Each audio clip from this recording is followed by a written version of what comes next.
que vous connaissez la différence entre les prévisions élaborées par exemple, qui sont issues de Météo Ciel, d'accord, et les prévisions que vous obtenez par Météo France? Donc en fait, comment on fait des prévisions? Eh bien, on va d'abord collecter plein d'observations, d'accord, des observations terrestres, d'accord, des capteurs de température, de précipitation, etc., etc. Il y a les radars, il y a les capteurs qui sont situés sur les avions, il y a les images de l'activité, il y a les images satellites défilantes, donc les images satellites stationnaires, et on intègre tout ça dans un supercalculateur à Toulouse pour Météo France. Mais tous les pays ont ça, donc l'Angleterre a son propre calcul supercalculateur, les États-Unis aussi, et on fait tourner des modèles atmosphériques. D'accord, dans la sécurité des biens et des personnes, parce que Météo France est avant tout été créé pour la sécurité des biens et des personnes, il faut quand même une interprétation humaine. On ne peut pas s'affranchir d'une expertise humaine actuellement. C'est trop compliqué. On estime qu'on s'est trompé lorsqu'on a un écart de plus de 1 degré, par pas de temps de 3 heures, d'accord, toutes les 3 heures. Juste une fenêtre là, qui vous montre qu'ici on a une production amont, c'est-à-dire qu'on va expertiser une base de données, d'accord. Moi typiquement c'est mon métier à table, c'est-à-dire que j'ai une interface logicielle, j'ai 4 écrans pour expertiser les modèles, et j'ai un 5e écran pour saisir la base de données.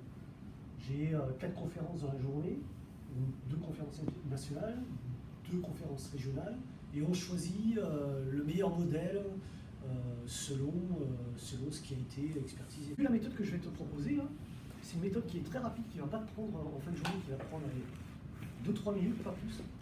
Et ça te permettra de checker, de valider. Si tu le mets en plus, tu te dis, ouais, j'ai consulté, etc. Ouais, c'est bon. Et sincèrement, je pense que ça vaut le coup de faire ça.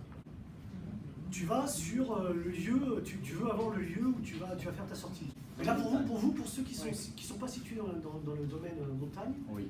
Vous allez être d'abord dans la page d'accueil, vous êtes ici, sur cette page-là, d'accord? Donc là, le réflexe, c'est de taper une ville. Là, je vais taper Massat, d'accord? Et j'obtiens Massat.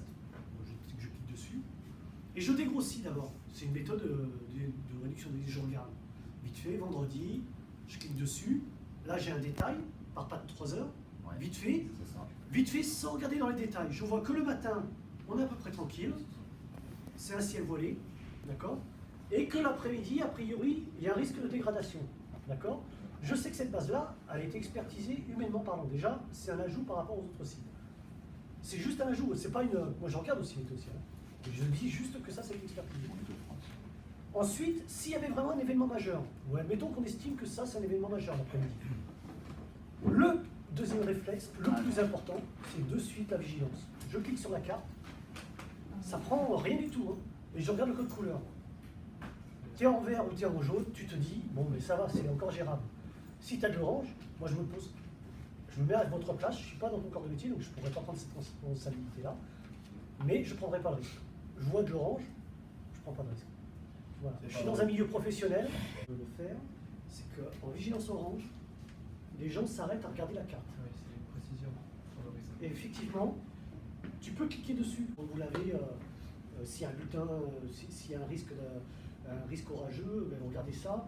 Et la personne, le prévisionniste à Toulouse, il va vous dire, ben voilà, les cellules orageuses sont actuellement, je ne sais pas, j'ai inventé le truc, dans la vallée de l'Èbre par exemple, ils sont en train de remonter dans le flux de sud, on les attend dans 2-3 heures. Ben, c'est quand même intéressant, quoi. C'est vraiment un vrai bulletin de suivi personnalisé et qui est en plus gratuit parce que ça fait partie du SPB, de la sécurité des biens et des personnes. Soyez attentifs si vous pratiquez des activités sensibles au risque météorologique ou à proximité d'un rivage en cours d'eau. Voilà. Et c'est un risque avalanche. Hein. Donc là, c'est pareil, tu vois, c'est pas. Je veux dire, moi je connais, je sais comment ça marche à Toulouse. Le vrai bulletin de suivi, il est déclenché réellement. D'ailleurs, ça fait partie des enquêtes derrière si on est attaqué. Il est vraiment déclenché en vigilance orange, vigilance jaune, surtout avalanche. Là, ils ne vont pas s'inquiéter plus que ça. D'ailleurs, pour info, vous avez des liens directs après, si vous avez des déplacements à faire, vous avez des liens directs sur Vigicru et Bison Futé pour le trafic routier, etc. Alors après, on va sur la montagne. Donc la montagne, ici, on peut cliquer sur les montagnes Pyrénées, d'accord? Et là, bon, j'ai des temps de mer, c'est pratique. Et donc j'ai toujours la même chose, j'ai des prévisions détaillées par pas de 3 heures, ici, mais j'ai en plus quelques informations comme isotherme 0 degré. Vous pouvez afficher un peu plus de détails, notamment pour la probabilité d'orage. Quand tu cliques ici, là. Ici, ça vous donne en plus une probabilité d'orage. D'accord? Donc là, ici, on voit très bien que pour demain, en fin de journée, c'est même de la nuit suivante, il y a une probabilité d'orage de 20%. Voilà. Donc là, typiquement, on voit que le matin, on a vraiment un créneau, d'accord? Et que l'après-midi, on a un risque d'ondée qui commence à arriver. A priori, ce serait plutôt des cumulus ou des trucs comme ça, à voir vraiment si c'est ça. En tout cas, il peut y avoir un petit risque d'ondée. Avec la probabilité de 50%, quoi. D'accord? Donc c'est pas si mauvais que ça. Il y a encore des éclaircies. Et puis après, ça se dégrade. Ça se dégrade tranquillement. Donc typiquement, là, sans rentrer dans les détails, on se dit, ben voilà, il faut se focaliser sur la matinée, quoi. Ouais. Typiquement. Quoi. La nuit puis neige, elle est généralement, il y a un cas où c'est au-dessus, mais c'est généralement au-dessous des isothermes 0 degré. T'as au moins ça dépend de la vitesse verticale des gouttelettes d'eau descendantes et de l'intensité.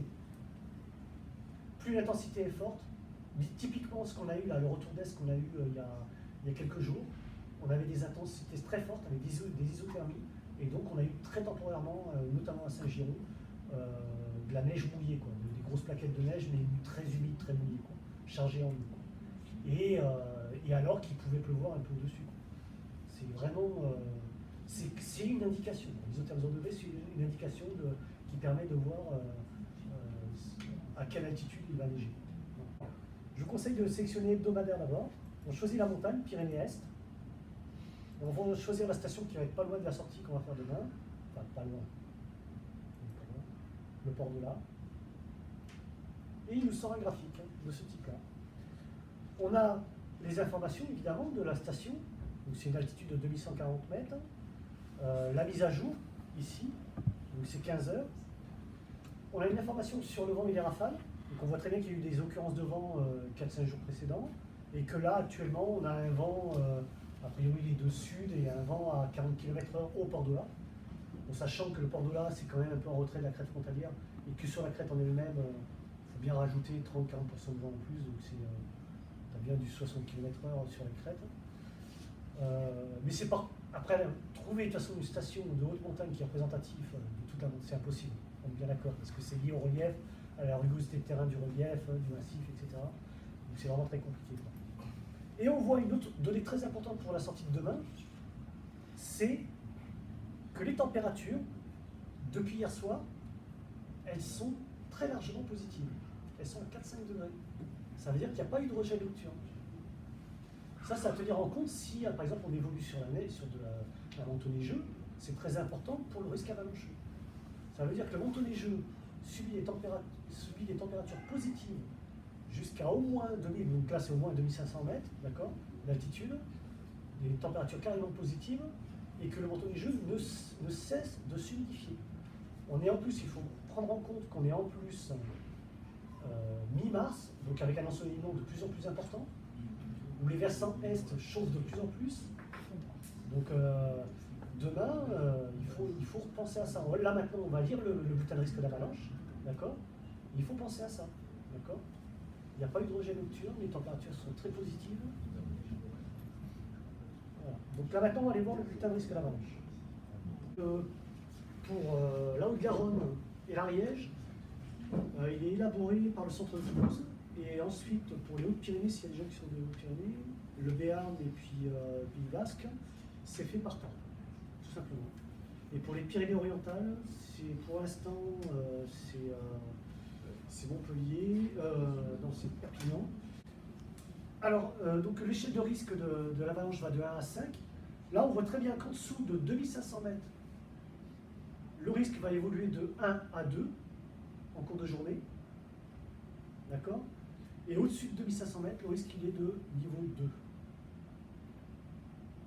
Après, on a une petite information là-dessus. Donc, on a une information sur les départs spontanés. Ce seront des avalanches de neige humides en journée, c'est pas forcément une surprise par rapport à ce que je vous ai dit tout à l'heure. On a vu des températures très largement positives au port de là. Et notamment, il y a aussi du vent, donc qui peut être un phénomène, un phénomène qui rentre en compte pour le risque d'avalanche. Et donc, c'est plutôt les pentes ensoleillées qui sont concernées. Donc, il y a des problématiques de brouillard et de refroidissement. Il fait froid dans ces nuages-là. Les nuages moyens, c'est ceux qui sont situés entre 2000 et 5000 mètres d'altitude, et les nuages hauts au-dessus de 5000 mètres d'altitude. On se situe dans la troposphère. Hein. Donc, je rappelle, il y a la troposphère où la température décroît de 0,6 degrés par 100 mètres. Après, il y a la tropopause, et au niveau de la tropopause, la température va augmenter. Et souvent, tous les phénomènes se situent dans la troposphère. D'accord. Donc, les nuages hauts, ce que je vous disais, les cirrus, ce qu'on a actuellement aujourd'hui, je suis sûr que vous les avez vus d'ailleurs.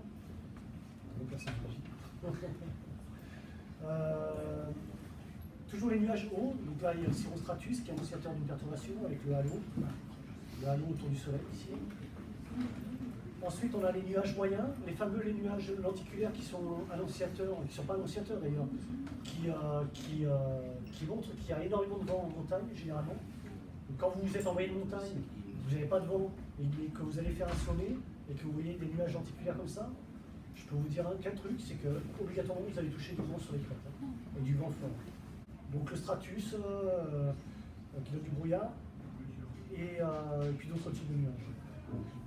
Après j'ai parlé quand même, il y a deux types de nuages. Il y a les nuages stratiformes, ceux qui n'ont pas de forme, d'accord, qui couvrent, et puis les nuages cumuliformes. Et les cumulus, c'est typiquement normalement demain par exemple, pour les temps de glace, ils annoncent quelques ondées l'après-midi. On peut se douter qu'il y a quelques ondées, c'est des nuages d'évolution diurne, donc les cumulus. Et les cumulus, en fait, ils évoluent dans le temps. Quand il y a une évolution diurne, ils évoluent vers l'orage. Donc on a d'abord le cumulus humilis, il est tout petit, d'accord. Et après, on a plein de noms, hein, à Météo France pour ça, mais c'est l'OMM qui a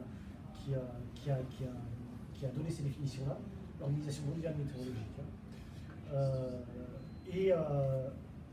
Donc les cumulus évoluent vers le cumulonimbus qui donne de l'orage, d'accord. Et donc ce qui caractérise ces nuages, c'est qu'en fait ils prennent dans le temps, avec l'ensoleillement souvent, mais il y a aussi des phénomènes d'altitude qui interagissent, ils prennent de l'extension verticale, d'accord. Et après ils peuvent aller jusqu'à l'orage et donner des phénomènes de foudre et tout ça.